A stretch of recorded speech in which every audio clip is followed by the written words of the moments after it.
Municipal ఎన్నికల ప్రచారంలో CM Revanth పై విమర్శల దాడి కొనసాగిస్తున్నారు హరీష్ రావు.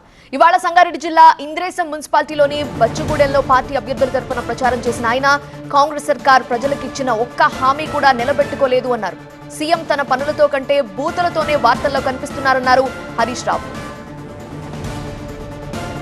కేసీఆర్ 2000 ఇచ్చిండు, మేము రాగానే 4000 పింఛన్ ఇస్తామన్నారు. వచ్చిందా ఎవరికైనా బచ్చుగూడలో? వచ్చిందా? మరి 4000 ఎగబెట్టిన రేవంత్ రెడ్డికి ఎందుకు ఓటేయాలి మనం? అదేవిధంగా అక్క చెల్లెళ్లకు నెలకు 2500 ఇస్తా అన్నాడా లేదా? ఎంతమంది అక్క చెల్లెలకు పడ్డాయా? అది ఎగబెట్టిండు. కేసీఆర్ కళ్యాణ లక్ష్మి ఇచ్చిండు, నేను తులం బంగారం పెడతా అన్నాడు. ఎన్ని తులాలు వచ్చింది?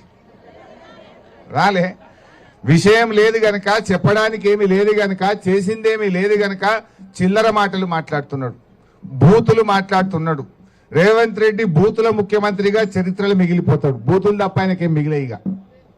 ఎవడన్నా ముఖ్యమంత్రి అంటే పని చేయాలి కానీ బూతులు మాట్లాడతాడు. బూతులు తప్పైనాడని ఆయన నోట్లకెళ్ళి ఒక మంచి మాట రంగ చూసిందా మీరు? ఒక్కనాడన్నా? అన్ని ఉత్తమ మాటలే. అందువల్ల దయచేసి మన తెలంగాణ రేపు మళ్ళా కేసీఆర్ చేతులుంటేనే పదిలంగా ఉంటుంది.